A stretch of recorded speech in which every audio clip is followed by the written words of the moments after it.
Saludos amigos y amigas desde tu programa Videopolítica Los de Abajo, producido por el Movimiento de Desarrollo Sostenible MODES. En esta oportunidad contamos con la gratísima presencia de nuestro amigo arqueólogo de formación de la Universidad Mayor de San Marcos, Anselmo Lozano Calderón. Anselmo tiene una amplia experiencia en haber hecho trabajos de investigación a lo largo y ancho del Perú, en una serie de monumentos arqueológicos y ha realizado exploraciones en el altiplano zona de Puno, en la selva Madre de Dios, Cusco, Ucayali, y ha participado en numerosas expediciones al Gran Pajaten y Gran Zaposoa. Ha hecho una serie de investigaciones sobre los orígenes de los incas y explorando el cerro de Tampu Tocco en el Cusco, sobre lo que hablan de dónde salieron los hermanos Salle. Actualmente sigue haciendo sus investigaciones arqueológicas en el Guayaga Central y Bajo Guayaga, así como otros tantos trabajos de investigación. Anselmo, muchas gracias por aceptar nuestra invitación y ¿qué tus palabras iniciales, Anselmo, dándote la bienvenida a nuestro programa? Bueno, muchas gracias por la invitación y un saludo cordial a toda la audiencia. Bueno, estamos aquí para contestar algunas preguntas del interés que tienen ustedes, que tiene el público. Vamos a tratar de esbozar y de desbrozar algunas ideas relacionadas con la historia, con la arqueología, con el patrimonio y también con el espacio físico, con el territorio, porque es ahí donde se sustenta, donde está depositado la obra humana, ¿no?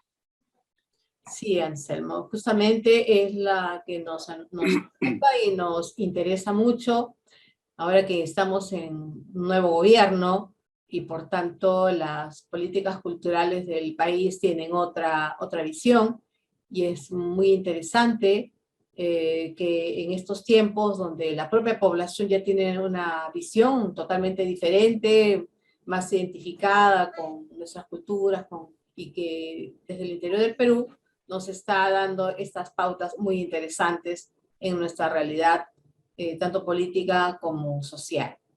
Bien, Sem, para empezar, dentro de tu propia experiencia como arqueólogo, el Perú arqueológico prehispánico, de tu visión de arqueólogo, de tu formación, ¿cómo lo ves esa parte de nuestro país, el Perú arqueológico prehispánico?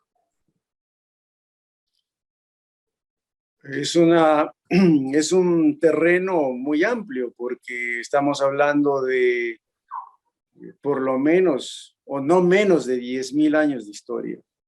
Entonces, 10.000 años de historia que deben ser comprendidos, entendidos, la información debería llegar a todos los estudiantes, a toda la población. Sin embargo, no es así. O sea, yo creo que el 90 o 95% de la población del país desconoce esa larguísima historia que corresponde a más de 10.000 años de trayectoria, de desarrollo histórico, de desarrollo sociocultural de las poblaciones de la América antigua, de la América autóctona, ¿no? Entonces, todo ese universo prácticamente está vedado, está cerrado bajo 7 llaves para el conocimiento del público. Y ese campo es un campo rico porque tiene múltiples elementos que podrían contribuir enormemente, no solamente a la comprensión de nuestro pasado, sino también a su utilización como recurso cultural, como recurso artístico, como recurso material, en fin, porque a partir de ellos se sustentan o se sustentarían no solamente la creación de instituciones, de museos o de lugares para el uso turístico, como por ejemplo, el mayor ejemplo lo tenemos en el Cusco, ¿no? En el Cusco, y también lo tenemos en la costa norte, donde algunos monumentos han venido y vienen siendo trabajados para el beneficio del país. Sin embargo, toda esa riqueza material que hay, que pertenece a la época prehispánica, en realidad está siendo subutilizado, o sea, falta, pero no es una labor que podría resolverlo, por decir, el presente gobierno, que tiene otra concepción, otros parámetros, otros juicios respecto a la política, respecto a la historia seguramente, sino que eso debería obedecer a una especie de plan maestro, a un plan estratégico de largo aliento, por decir que el Perú se trace una proyección a 100 años, y esos 100 años, digamos, a 1000 años, para poder ir trabajando de manera sistemática toda esa enorme riqueza que subyace ahí, que pertenece a distintas etapas del desarrollo sociocultural, desde la época de cazadores-recolectores al arcaico, al formativo, a los desarrollos regionales, luego al llamado horizonte medio, el intermedio tardío, el horizonte tardío es la época inca, o sea, todo es una tarea gigante, ¿no? Entonces, para eso se necesita que el Ministerio de Cultura, por ejemplo, replantee todo su política y su proyección de manejo de este recurso gigantesco, enorme. En nuestro país, Anselmo, se han encontrado a lo largo y ancho del Perú diferentes restos arqueológicos. Nos dice mucho de que en nuestro país ha habido civilizaciones, ha habido culturas que han tenido una visión. ¿Qué nos puedes decir al respecto, Anselmo? Sobre las antigüedades, por ejemplo, Caral, por ejemplo, Machu Picchu, Choquequirao. Lo hace poco que he visto, que me comentó Gori, amigo común que tenemos, sobre los jeroglíficos que hay en Tacna, Micuya. ¿Eso qué nos da a nosotros los peruanos sobre nuestro legado prehispánico?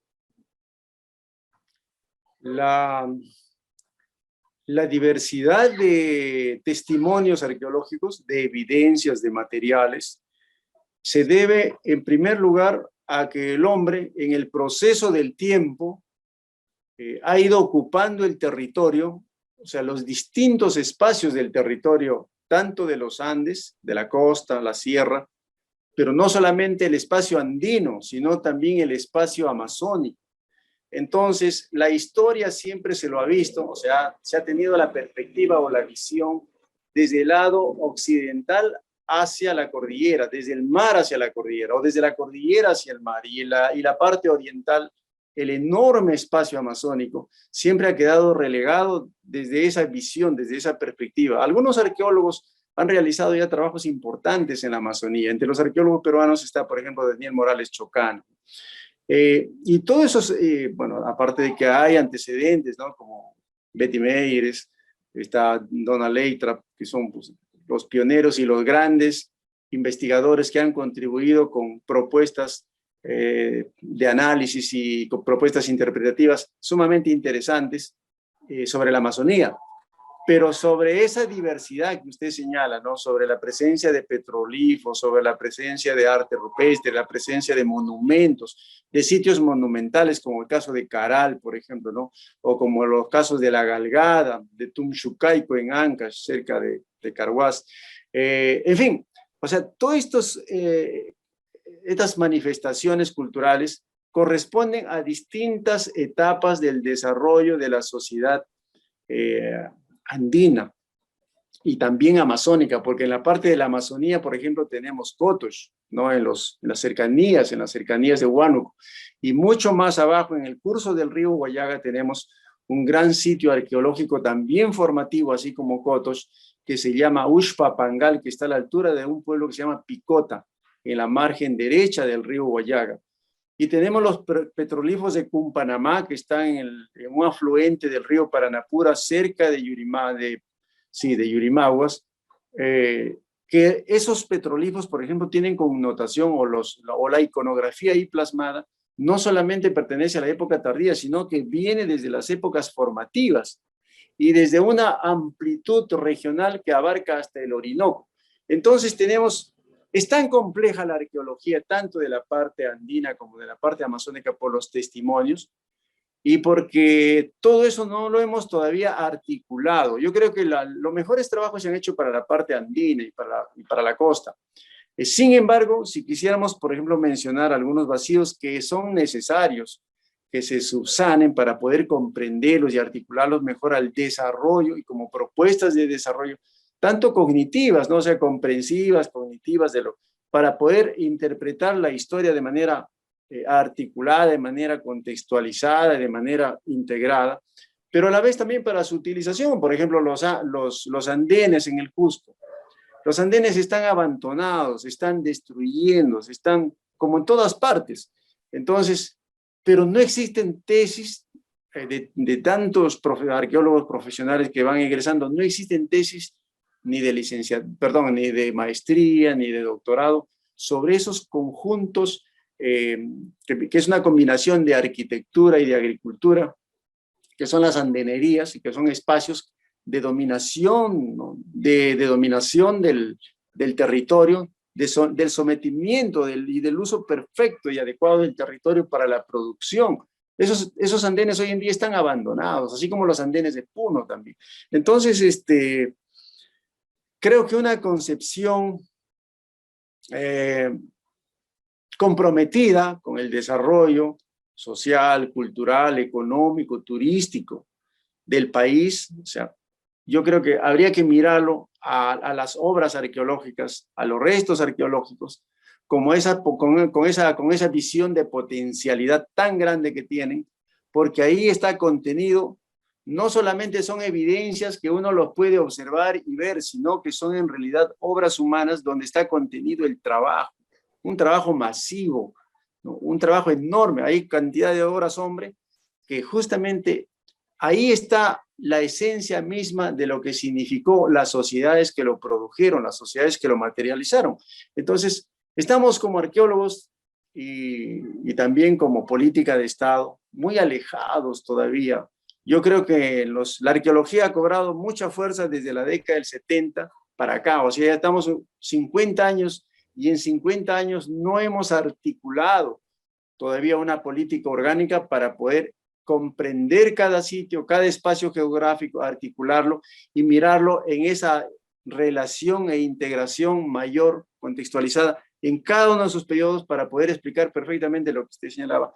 O sea, los petroglifos que están en Moquegua o que están en Tacna, los petroglifos de Arequipa, las pinturas que están en la Sierra de Moquegua, y en fin, las pinturas que están en el Marañón, y los sitios arqueológicos monumentales, tanto de la costa, de la sierra, Hemos comenzado un poco y hay un avance significativo, sí, pero yo creo que todavía muy aislado, cada arqueólogo ha hecho lo suyo. El que comenzó bien, sí fue Julio César Tello Rojas, ¿no? Él pretendió y hizo algunas cosas importantes, pero lógicamente que una persona vive pues 70, 80 años y luego ya abandona este mundo. Entonces son obras que quedan inconclusas, porque en realidad debería haber una continuidad en la obra que comienza uno de los investigadores, y esa tarea no lo hemos logrado concatenar como país, como nación, como Estado, ¿no? Como política de gobierno. Entonces, son aspectos que faltan retrabajar. Yo creo que hay el recurso humano, hay arqueólogos, hay especialistas, hay otros especialistas también muy cercanos a la arqueología y la antropología, ¿no? La historia.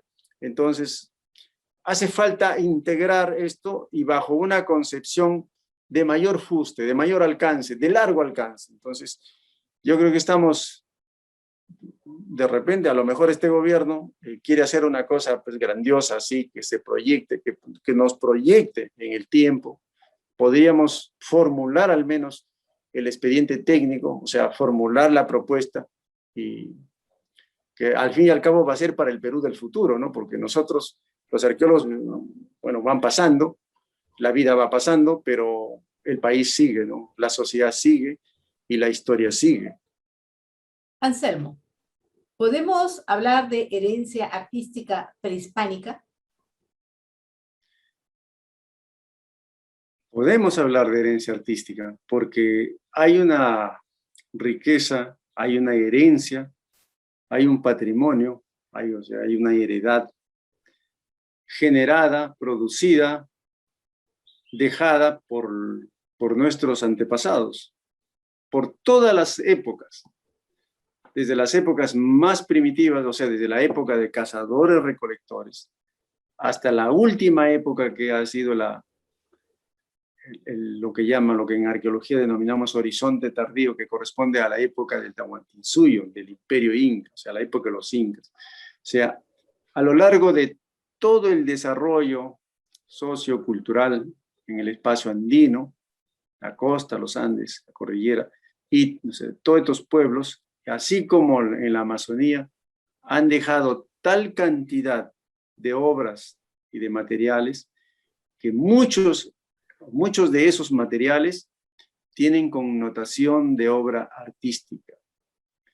Y no solamente porque es una obra que tiene los elementos que podrían definirse como obras de arte, sino porque en algunos casos, aún no siendo una especie, o sea, concretamente una obra de arte, es una obra arquitectónica, y la arquitectura también está comprendida dentro del campo del arte. Y son de tal magnitud que realmente casi no hay nada que envidiar ni a los mesoamericanos, ni a los mayas, ni a los toltecas, ni tampoco en el viejo mundo, ¿no? ni a los egipcios. Entonces tenemos tal riqueza pero esa riqueza, si bien es cierto, ha sido difundida, por ejemplo, los mejores especímenes o los mejores ejemplares de la cerámica, de los textiles, del arte rupestre, ha sido publicados en libros primorosos, en libros realmente de élite. Sin embargo, toda esa riqueza, esa enorme riqueza que hay en el campo del dibujo, en el campo de la pintura, en el campo de las formas, ¿no? de la cerámica y su gran diversidad de formas, en esa iconografía variadísima, ¿no? En esa conjunción de colores que han tenido cada uno de los pueblos como propuestas, por ejemplo, Tiahuanaco, por ejemplo, Huari, por ejemplo, Paracas, los Nazca, los Moche, y cada uno son diferentes. Y sí, a pesar de ser diferentes, cada uno de estos pueblos ha logrado integrarse, crear una identidad única. Por ejemplo, cualquier ceramio nazca es identificado como nazca. Es como si todos los ceramistas, como si toda la población en realidad manejara los mismos conceptos, los mismos parámetros, los mismos elementos, los mismos ingredientes, de tal manera que pareciera que un solo artista hizo toda esa enorme cantidad de objetos, de materiales. Y entonces esto nos lleva a entender de que el arte estaba totalmente socializado, formaba parte de una identidad única, ¿no? Pero que iba cambiando, iba transformándose, porque si bien es cierto que Nazca, por ejemplo, deriva de Paracas, luego Nazca va evolucionando y se va desintegrando, se va transformando por el influjo tanto de las fuerzas internas como de las fuerzas externas, ¿no? En ese proceso del desarrollo, en ese proceso del tiempo, ¿no? Y también por el mismo proceso de cambios, ¿no? Y de transformaciones que va experimentando cada sociedad. Así como experimenta cada individuo, es un cambio a lo largo de su existencia. Igual son las sociedades, igual son los pueblos. Pero podemos lograr identificar que tienen una identidad, una particularidad. Se distingue perfectamente a los Nazca de los Moche, por ejemplo, que son contemporáneos. Sin embargo, son dos concepciones totalmente distintas. Son sociedades seguramente muy parecidas en el orden social, pero en el plano ideológico, en el plano educativo, en el plano filosófico, había ciertas particularidades, ciertas singularidades. Y no nos olvidemos que comienza, por ejemplo, la gran labor, el gran trabajo en las pampas de Nazca, con la cultura Paracas, pero luego evoluciona y alcanza su mayor expresividad o mayor expresión, de mayor alcance todo ese enorme trabajo de las líneas y figuras de las pampas de Nazca, que van en todas esas pampas de Ingenio, en un territorio, en un escenario desértico, ¿no? Eso se logra en la época Nazca, mayormente pertenece a la época Nazca. Entonces, son cosas asombrosas, pero aún siendo asombrosas, aún siendo extraordinarias, la gente no lo conoce. Claro, un especialista como cualquier arqueólogo, lógicamente que lo conoce, sabe, pero la cuestión es que lo conozca pues la población, que lo conozcan los niños. Nosotros hablamos de identidad, de cultura, de peruanidad, pero estamos alejados de los elementos sustantivos, esenciales de lo que realmente nos determina como peruanos, como parte de la historia y como parte de este territorio llamado Perú, ¿no? Entonces yo creo que cuando hablamos de que si en el Perú prehispánico hubo arte y de la mayor calidad y de la mayor magnitud. Por ejemplo, uno de las aves dibujadas ahí en la Pampa de Nazca tiene más de 300 metros. No recuerdo si hay en otras partes del mundo un dibujo de esa magnitud, ¿no? Un ave que tenga más de 300 metros dibujada en una pampa. Y además es una pampa que es no es una pampa dócil, no es una pampa planita, perfecta, no. Es una pampa que tiene sus asperezas. Yo he caminado ahí, porque yo fui invitado por la doctora María Reich en el año 82 y estuve como su asistente de campo durante 2 o 3 meses, cuando era estudiante todavía incipiente en la Facultad de Arqueología de San Marcos. Entonces, he tenido ese privilegio, ¿no? Y guardo con gratitud esos recuerdos de haber caminado, inclusive de haber transitado por los senderos dibujados por los nazcas. Y si nos vamos a otros elementos, por ejemplo, a la textilería, también la textilería, no solamente Paracas, no solamente Nazca, la textilería Chimú también es extraordinaria, la textilería Huari, y en fin, la textilería Inca. O sea, arte hay en abundancia. Yo creo que hay demasiado arte. El hombre, además, pero ¿por qué hay tanto arte? Sería una de las preguntas, ¿no? Porque el arte es el mejor elemento mediador para la comunicación, para la integración, para la identificación, para que la gente se integre en una causa común, en una causa ideológica, en una causa religiosa, en una causa política, digamos, en el camino cognitivo, a través del arte, a través de los dibujos, de los íconos. No, ahí están guardados, porque el arte no solamente es el dibujo en sí, sino también el dibujo articulado, sistematizado, como el caso de los petroglifos o como el caso de los jeroglíficos, determinaban toda una escritura. Entonces, que es distinto la escritura, por ejemplo, de los Paracas, es distinta a todo el manejo simbólico y la escritura de los incas, así como, por ejemplo, aquí en la Amazonía. Yo estoy ahora básicamente concentrado en la Amazonía. Entonces uno ve que son propuestas de desarrollo que van surgiendo en ese proceso evolutivo de las sociedades, en ese proceso de desarrollo, de cambio, de transformación y de integración, de interrelaciones de los pueblos. Porque las sociedades no son grupos aislados, están en constante relación e integración. Y no siempre las relaciones son armónicas, son relaciones de invasión, son relaciones de ser invadidos y también de invadir, ¿no? Son relaciones a veces muy conflictivas y otras veces son relaciones de reciprocidad, de adhesión, de unión, de alianzas. En fin, el escenario de la vida en el pasado es tan compleja y tan complicada como lo es hoy en día la relación entre los pueblos. Entonces, si hacemos un recorrido para verificar el arte, vamos a encontrar una expresividad del arte altiplánico, ¿no? Que está marcado básicamente por Tiahuanaco. Bueno, hay otras culturas ahí también cercanas. Estamos hablando de Pucara, por ejemplo, y sus estelas extraordinarias que están regadas ahí en esos templos abandonados, caídos y enterrados, y que cuando uno camina por esas pampas a orillas del río, del lago Titicaca, uno puede observar en el perfil del horizonte plano, uno puede observar esos monumentos que se yerguen, ¿no? Que se levantan en esa planicie, ¿no? Y son tremendos, son de 15, de 10 metros de altura en esas pampas.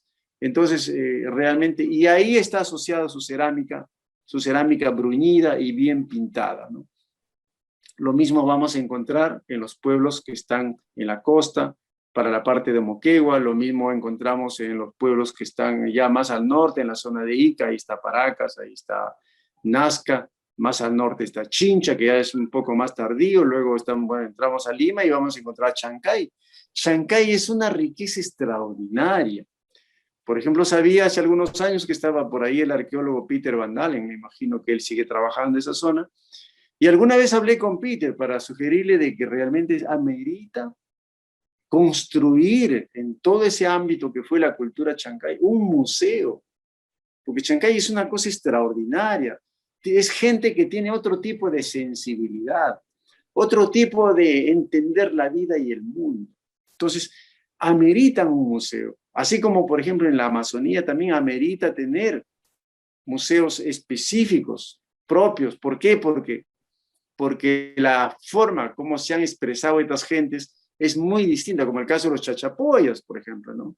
Que es una fusión, una cohesión de la corriente selvática que se integra a la andina y la andina que se pega, se junta, así se integra, se cohesiona, se fusiona a la amazónica, ¿no? Y ahí está el Gran Pajatén, ahí está el Gran Sapozó, está Cuela, están todos esos enormes monumentos, no solamente maravillosos porque se han preservado a lo largo de los siglos, con una arquitectura en planta circular básicamente, intactos, sino también porque además están en espacios territoriales que prácticamente son imposibles. Es decir, así como por ejemplo Machu Picchu, que es una obra maestra, y por eso el mundo lo reconoce y lo visita con reverencia, ¿no? Y con profundo respeto.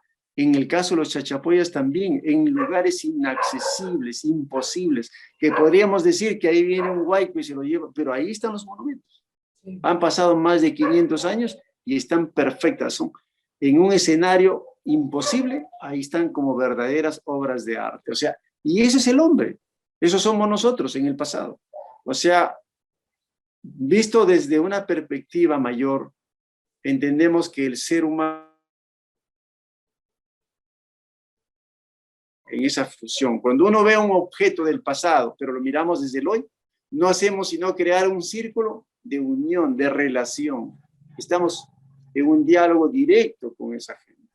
¿A través de qué? De sus casas, a través de sus edificios, a través de sus caminos, a través de sus ceramios, a través de sus textiles, a través de sus artefactos líticos o artefactos metálicos, inclusive a través de sus propios cadáveres, ¿no?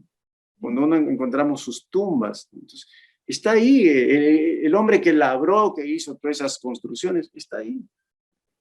Ya, pues, lógicamente que ya no está vivo, pero sigue vivo en cuanto a su obra, en cuanto a la materialización y a la transformación que hizo del espacio. Entonces, el arte es abrumadoramente grandioso en el Perú. Y lo hay en Lima y lo hay en Ancash. Por ejemplo, Ancash es una maravilla. Pues. Tenemos Mojeque, tenemos... O sea, Ancash tenemos Echín, Tunchucaico, está La Galgada, en fin, Ancash es extraordinario, ¿no? Y está asociado, y esos monumentos están asociados a la llamada Cordillera Blanca y Cordillera Negra, en esos espacios, y en el río Chuquicada, por ejemplo, en esos que son parajes que hoy en día se ven desérticos. Quizá cuando funcionaban esos monumentos que funcionaron alrededor del año 2000 al 3000 a.C., probablemente las condiciones ambientales habrían sido distintas, probablemente. Anselmo, bueno, para continuar, se dice, muchos y hay una generalidad de que el Perú es un país pluricultural y múltiple étnico. Desde tu percepción como arqueólogo, ¿qué te parece? ¿Qué opinas? Es multicultural y multiétnico, es cierto, porque multicultural es porque el Perú, como todo el espacio andino, en cada unidad geográfica, por ejemplo, en cada valle, el Valle de Lima, habían pueblos, había toda una sociedad, y esa sociedad tenía un desarrollo y una integración tal que prácticamente definía una cultura. Y así en cada valle, en cada pueblo, en cada espacio, entonces a lo largo de la costa, a lo largo de los Andes, a lo largo de las altiplanicies, entonces han generado una policromía de experiencias sociales, de experiencias de desarrollo, totalmente distintas en cada uno. No es igual vivir pues en un valle de Ica, en Cañete, o que está en Lima, ¿no? O en Pisco, o en la zona pues de Nazca, que vivir en la Puna, en la zona del altiplano, ¿no? Entonces, las condiciones ambientales, geográficas, climáticas, y la misma gente, que no es la misma que está en Nazca, entonces son otras gentes, entonces son otras experiencias, y por lo tanto cada quien va generando propuestas de desarrollo, y seguramente guiados por los líderes, guiados por el impulso mismo de la existencia. Entonces van generando, van dominando esos espacios, van transformándolo, pero a la vez se van alimentando, ¿no? De la experiencia de los pueblos de la costa, de la experiencia de los pueblos de la selva, van llegando las ideas, los conocimientos, y se van integrando y van generando unidades de desarrollo, y algunas unidades con gran potencia, como por ejemplo Tiahuanaco, ¿no? Que logra convertirse en uno de los horizontes, aunque previo a Tiahuanaco tenemos el llamado horizonte Chavín. O sea, Chavín también se nutre de las experiencias de la Amazonía, de las experiencias de todas las corrientes que vienen por la costa norte y por los Andes del norte, ¿no? Y fluyen también desde el espacio, del espacio de los Andes centrales, ¿no? Para generar esa identidad llamada Chavín. Entonces, son esa diversidad de experiencias la que luego va a quedar como herencia para el presente en los llamados, bueno, en los grupos étnicos. Por eso vamos a encontrar diferencias, ¿no? De los huancas, de los ayacuchanos, de los arequipeños, de los moqueguanos, en fin, de los cajamarquinos. Si bien es cierto que ya las poblaciones prehispánicas o nativas ya no están al 100%, como por ejemplo en el caso de Lambayeque, en el caso del Valle de Moche, más cerca de Trujillo. Entonces ya, pero sin embargo las poblaciones, si lo miramos de cerca, son la misma gente, son los mismos moche que están en los ceramios, están retratados allí, lo vemos en vivo, o sea, la misma gente, somos nosotros. Entonces, realmente, yo creo que ahí también la investigación nos falta articular de manera más armónica, más generosa, integrarlo mejor para que la gente no se convierta eso en un sentido o un sentimiento peyorativo, sino quienes hicieron esas obras grandiosas siguen vivos, no han desaparecido. Entonces están ahí, estamos aquí. Entonces, y ahí uno comienza a reconocer, por ejemplo, la gente, todavía hay muchos grupos quechuas, hay muchos grupos aymaras, y para la Amazonía, ¿no? Bueno, en la parte de la costa, por ejemplo, en la costa norte, para Piura, todavía está la gente que en el pasado alguna vez fue vicús. Están. Porque uno ve y camina y ves ahí a la misma gente, pero si está retratado acá y lo ves caminando por ahí, entonces es la misma gente, o sea. Pero donde sí podríamos hablar que los grupos étnicos están todavía más puros, aun cuando se han desintegrado y han sufrido una serie de vicisitudes, como el caso es en la Amazonía, ¿no? Por ejemplo, a consecuencia de la época del caucho, ¿no? Ahí sí, porque los grupos están mucho más puros, se los puede identificar, localizar y encontrar sus espacios territoriales de dominio, sus idiomas específicos, como el caso, por ejemplo, de los machiguengas, los campas, los shipibos, los conibos, ¿no? Los aguarunas, los shuar, en fin, todos los grupos son fácilmente distinguibles, ¿no? Y están ahí, o sea, somos un país multiétnico, aunque hoy en día no solamente es en Perú, ¿eh?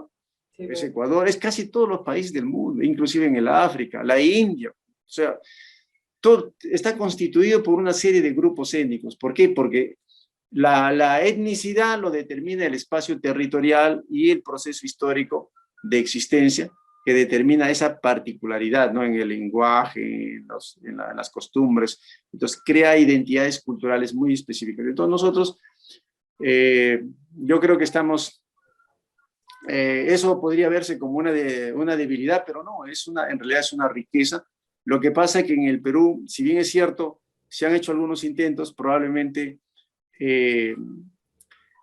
nuestro desarrollo no ha permitido de manera orgánica establecer una sincronización con los grupos étnicos de tal manera que no se los afecte y que más bien se los conduzca a mejores estándares de vida sin afectarlos, ¿no? Ese es un aspecto que probablemente en una propuesta mayor, como le señalaba en un punto anterior, que si se hace un proyecto grande manejado por el Ministerio de Cultura, podría, claro. en un horizonte de largo alcance, ¿no? La idea, claro, Formular. que la propuesta del Ministerio de las Culturas, interesante, que se tiene que trabajar mucho, iniciativa reciente, y que esperemos que esto continúe. Ante tanta riqueza cultural, ante tan rico pasado, ¿qué podría hacerse para revalidar esta riqueza que tenemos para el desarrollo de nuestra identidad cultural y nacional, Anselmo?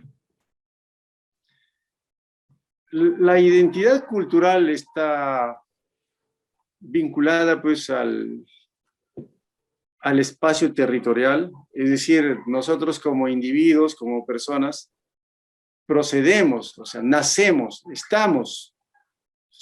procedemos de un grupo, o sea, ahí pertenecemos. Por ejemplo, yo soy cajamarquino, ¿no? Entonces, como cajamarquino, estoy reducido a un espacio específico, ¿no? A un distrito, a una provincia. De Cajamarca sí, pero de tal distrito, de tal provincia. Entonces, ese es el espacio, esa es la sociedad a la cual yo pertenezco. En un contexto mayor ya sería la región o el departamento. Y en un contexto mucho más amplio es al país, a la nación, ¿no? Al Perú. Y si ya lo miramos más en mayor dimensión, ya entramos pues a verlo continentalmente, ¿no? Pero cada uno tenemos un espacio de pertenencia, o sea, un grupo de pertenencia. De ahí se han formado nuestros cánones culturales, nuestras costumbres, nuestra forma de hablar, nuestro estilo de vida, nuestras aspiraciones, todo un universo, ¿no? Nuestra filosofía, nuestros gustos, nuestro arte. Entonces pertenece a ese, pero luego, como los individuos, ¿no?, de la sociedad contemporánea, no están sujetos solamente a una permanencia en ese lugar, entonces por adhesión pertenecemos también a otros grupos. Es decir, por ejemplo, ¿no?, yo ya me fui a estudiar a Lima, entonces en Lima, la universidad, entonces eso es otro, pero no es mi grupo de pertenencia, sino es ya por adhesión, o sea, me adhiero a ese espacio y ahí comparto y me integro, influyo sobre ellos, pero sobre todo ellos influyen sobre el individuo, ¿no? Porque el contexto es mayor. Entonces, el peso de la universidad, el peso de Lima como ciudad, ¿no? En cada individuo que va desde la provincia hacia Lima, por ejemplo. Entonces, ese es un peso gravitante, es un peso gigante, es un peso enorme, que lo experimentamos los provincianos que vamos a la ciudad de Lima, ¿no?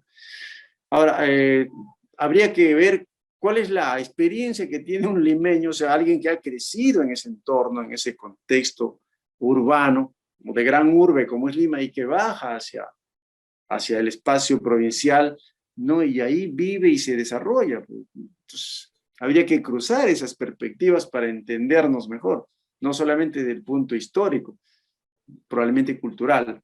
Claro, en lo psicológico también, pero sobre todo en lo cultural, ¿no? Entonces,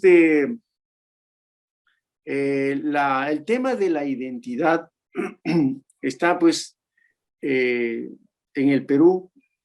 Yo creo que las identidades, casi la gente no habla de identidad, pero no entiende exactamente qué es la identidad. O sea, por dónde va el asunto, ¿no? Porque primero que no tienen una comprensión de su espacio territorial, o sea, del valor que tiene el territorio, de la importancia que tiene el territorio, de los elementos que componen ese territorio. Y donde uno está ahí, ¿no? Uno forma parte de ese contexto geográfico, de ese espacio físico, ¿no?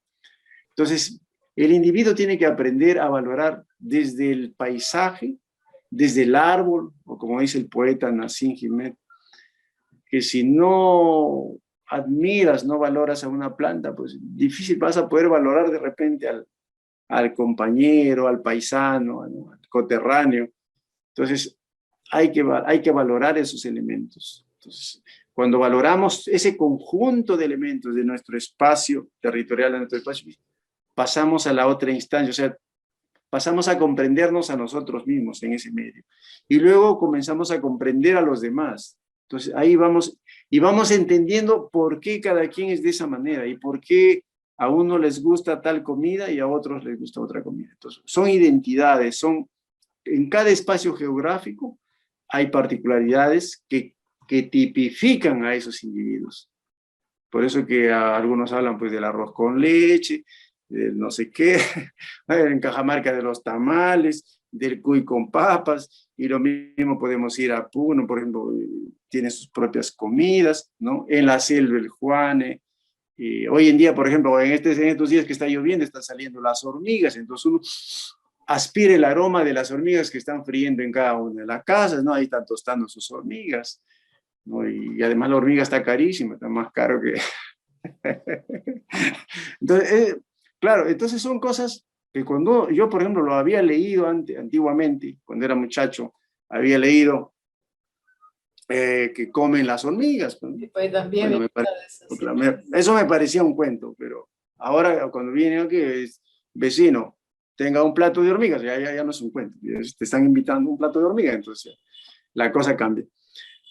Lo que no he podido comer, por ejemplo, es aquí en la selva, es las ahuivas, que son esos gusanitos de mariposa, ¿no? Que la mariposa parece que pone tal cantidad porque llenan un balde de esos gusanos y luego los fríen y te los invitan. Eso me parece. No he tenido todavía la fortaleza anímica como para comerme las ahuivas, ¿no? De repente algún día, en un momento de buen ánimo, uno puede comerse las ahuivas. Pero en fin, o sea, esas son las realidades y eso forma parte. Por ejemplo, lo que está ocurriendo hoy en día en la Amazonía, en la selva alta. Ha venido tal cantidad de inmigrantes de la sierra, por la zona del norte de San Martín, por la provincia de Río Mayobamba, hay tal migración de cajamarquinos, de piuranos, de amazonenses, de la gente de la libertad, de lambayecanos, están aquí que copan todos los terrenos, forman ciudades de la noche a la mañana, entonces, pero toda esa gente viene con un acervo cultural, con una identidad propia de sus lugares de origen. Pero aquí no hay una política de Estado que justamente a estas nuevas poblaciones que ya están naciendo y creciendo y desarrollándose, haciéndose ciudadanos, no hay una orientación. Entonces, uno le pregunta a estos chicos que ya están tan jóvenes, ¿cómo te sientes? No se sienten ni serranos ni selváticos. Una carencia total. O sea, hay un vacío de identidad, hay un vacío de referente. O sea, están en el aire. Entonces, eso no pasó en el antiguo Perú. Si no, no hallaríamos un Nazca totalmente homogéneo, totalmente cohesionado, totalmente fuerte. No hallaríamos a los incas con una identidad realmente consolidada, sólida, ¿no? Toda su iconografía es como si lo hubiera hecho un solo artista. Y no es así, era el pueblo. O sea, el conocimiento, la técnica y el arte estaba democratizado. Todo el mundo manejaba lo mismo, ¿no? Entonces, eso, y por eso yo señalaba que en el tema del arte, yo creo que el arte es el camino, es la herramienta, porque el arte no solamente son los dibujos, no solamente son las pinturas, no solamente es la iconografía o los símbolos. El arte también está en la escritura, pero el arte también está en el sonido, en la música, en la danza. Entonces, hay tal riqueza, tal conjunto de elementos, que yo creo que al Perú en 30 años tranquilamente lo podríamos transformar, enriquecer enormemente. Claro, No digo en 5 años, como dura una carrera profesional, hacerse una carrera, pero por lo menos en unos 30 años sí. claro. ¿Por qué? Pero es cuestión de diseñar una política, no es una cuestión de buena voluntad y de entusiasmo, no. Claro. Bueno. No sé. Muy interesante lo que nos has hablado sobre tu gran experiencia y tu visión como arqueólogo, Anselmo. Que eso motiva y espero que a nuestros amigos que nos ven, amigos y amigas que nos ven, los lleve a la reflexión sobre lo que necesitamos impulsar en nuestras políticas de Estado. En este caso, nuestras políticas de cultura o culturas que debemos trabajar desde ahora. Nosotros como pobladores, nosotros como ciudadanos y población en general, desde abajo, como es el título de nuestro programa, desde abajo, estamos justamente en esa intención. Contigo, Anselmo, con tus experiencias, con tus estudios, con tu investigación, que estás encontrando todas estas propuestas también como ciudadano y como investigador. Tus últimas palabras, Anselmo, sobre de acercamiento a nuestros amigos y amigas. Bueno, agradecerles a ustedes por el interés, ¿no?, de querer conversar sobre estos temas, y aunque no estamos digamos, tan frescos, actualizados, pero seguramente es todo lo que uno va manejando. Pero, sin embargo, yo creo que cuando gusten, también las puertas están abiertas para poder seguir conversando, de repente sobre temas más específicos, ¿no? Sí, por ejemplo, sobre el Gran Pajatén, claro. Por ejemplo, sobre los incas, ¿no? Sí. Porque no hemos profundizado ahora sobre los incas, porque los incas son asombrosos. Es amplio, totalmente. Bien, amplio, y todo lo que tú has viajado, que has investigado. Le dejo una gota de ese asombro que en mi cabeza no se ha resuelto. Por ejemplo, es cuando yo visité Sacsayhuamán, que lo he ido a ver varias veces, porque con una vez te deja muchas incógnitas, 2 veces te deja más, pero luego ya comienzas como a entenderlo, algo, pero luego te deja interrogantes que ya parecen imposibles de resolver. Por ejemplo, esas piedras que tienen como 300 toneladas, que los han manejado como si fueran bloques de Tecnopor, sí. Están perfectamente colocadas, y no están a nivel de piso, lo han levantado un poquito más arriba, algunas están a nivel de piso.